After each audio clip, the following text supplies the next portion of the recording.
আজ হলো বৃহস্পতিবার, আর বৃহস্পতিবার মানেই আমার ঠাকুরের সিংহাসনটাকে ক্লিনিং করার দিন। যদিও প্রত্যেক বৃহস্পতিবারে আমি ডিপ ক্লিনিং করি না, তবে আজকে ভেবেছিলাম একটু ডিপ ক্লিনিংই করব।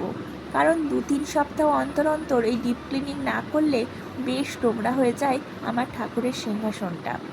তাই সকাল সকাল লেগে পড়েছি একদম সিংহাসন ক্লিনিংয়ের কাজে।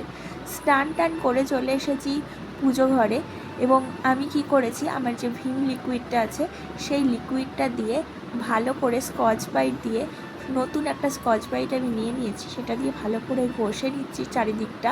আর তারপরে না একটা ন্যাকড়া দিয়ে জল দিয়ে ন্যাকড়াটাকে ভিজিয়ে সুন্দর করে মুছে নিচ্ছি। তাতে কিন্তু বেশ ভালো পরিষ্কার হয় আমার সিংহাসন বা সিংহাসনের নিচের যে জায়গাগুলো, সেগুলো বেশ সুন্দর পরিষ্কার হয়।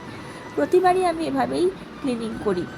আমি যখন ওই মার্বেলের সিংহাসনটা নিয়েছিলাম, তখন ওখান থেকে বলেছিল শ্যাম্পু বা এরকম লিকুইড কিছু দিয়ে পরিষ্কার করতে। তো শ্যাম্পুও দিই মাঝে মধ্যে, শ্যাম্পু দিলেও ক্লিনিং হয়, তবে এই ভিম লিকুইডটা দিয়েও কিন্তু বেশ ভালো কাজ হয়। তাই জন্য মাঝে মধ্যেই ভিম লিকুইডটা দিয়েই আমি কাজটা করে নিই।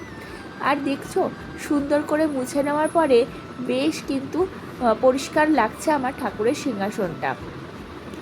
আর আজকে যেহেতু বৃহস্পতিবার, আমার প্রত্যেক ঠাকুরের যে কাপড়গুলো রয়েছে সেগুলোকে চেঞ্জ করার দিন, এবং গোপালেরও জামা সমস্ত কিছু চেঞ্জ করে একদম পরিষ্কার পরিচ্ছন্ন জামা কাপড় পরানোর দিন। আমার না প্রত্যেক দিন গোপালের জামা চেঞ্জ করার মতো সময় হয়ে ওঠে না।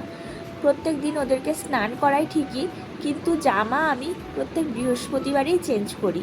আর তাতে মানে সত্যি অনেকেই হয়তো বলবে যে প্রত্যেক দিন জামা চেঞ্জ করা উচিত, কিন্তু সত্যি আমার হয়ে ওঠে না। তাই সপ্তাহের একটা পার্টিকুলার দিনই আমি চয়েস করে নিয়েছি, যেদিনকে আমি গোপালের জামা চেঞ্জ করি। আর আমি প্রত্যেকটা কাজের জন্যই না প্রত্যেকটা আলাদা আলাদা দিনকে সিলেক্ট করেছি। যেমন বৃহস্পতিবার দিনটা আমি শুধুমাত্র এই ঠাকুরের কাজ করব বলেই ঠিক করেছি। ওদিনকে খুব একটা বেশি অন্যান্য কাজ আমি করি না। এই ঠাকুরের সিংহাসন পরিষ্কার করতে আমার বেশ খানিকটা সময় লেগে যায়। আর তার উপর তানিশ আমাকে বারবার ডাকে, ওকে ভোলাতে হয়, ওকে খাওয়াতে হয়, আর ত্রিশ থাকলে তো আরোই অসুবিধা হয়। সেই জন্য কী করি, প্রত্যেকটা দিন, সপ্তাহে আলাদা আলাদা দিন আলাদা আলাদা কাজকর্ম করি। তো আজকে যেহেতু বৃহস্পতিবার, আজকে পুজোর ঘরটাকেই সুন্দর করে পরিষ্কার করে ডিপ ক্লিনিং করে তোমাদের সাথে ভাবলাম চলো শেয়ার করে দিই সেই ভিডিওটা। তোমরাও হয়তো অনেকেই বাচ্চা নিয়ে এইভাবেই কাজ করো। অন্যান্য দিন আমার পুজো করতে আধ ঘন্টা মতো সময় লাগে, কিন্তু বৃহস্পতিবারে আমার বেশ অনেকক্ষণ সময় লেগে যায়, কখনো কখনো তো 1 ঘন্টার বেশিও সময় লেগে যায়। আর আজকে যেহেতু আমার একটু বেশি ফুল লাগে, তার জন্য আমাদের নিচেই একটা গাছ রয়েছে, সাদা ফুলের গাছ, সেখান থেকে কিছু ফুল নিয়ে এসেছি। বেশিরভাগ দিনই আমার গাছের ফুল আর বাজার থেকে কিছু ফুল কিনে আনি, সেই দিয়েই পুজো করি। নিচের গাছ থেকে ফুল এনে পুজো করার মতো মানে সুবিধা হয়ে ওঠে না বাচ্চা নিয়ে।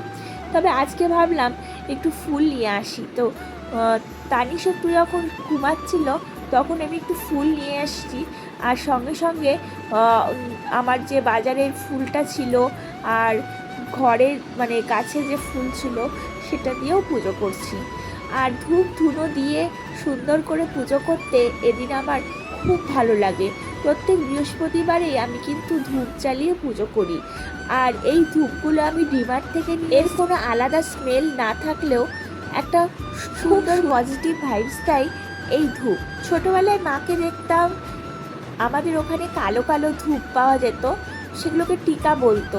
সেই টিকার মধ্যে ধূপ দিয়ে সুন্দর করে মা এই বৃহস্পতিবারে ধূপ ধুনো দিয়ে পুজো করতো আর লক্ষ্মীর পাঁচালি পড়তো। ওই দেখে কিন্তু আমিও শিখেছিলাম, আর মনে হতো যেদিন আমার নিজের সংসার হবে ঠিক এইভাবেই আমি আমার ঠাকুর ঘরে পুজো করব। আর সেই স্বপ্ন কিন্তু আমি সত্যিই পূরণ করতে পেরেছি। আজ আমার একটা নিজের ঠাকুর ঘর আছে, যেখানে আমি নিজের মতো করে পুজো করি, যেখানে কেউ আমাকে কিছু বলার নেই। তো চলো, আজকের মতো ভিডিওটা এখানেই এন্ড করছি। তোমরা খুব ভালো থেকো, দেখা হবে পরবর্তী ব্লগে। ততক্ষণের জন্য টাটা। কিরূপে হরিব দুঃখ পাব দয়াময়, হরিকরে শুনো শুনি বচন আমার, বর্তভাবে লক্ষ্মীব্রত করহ প্রচার।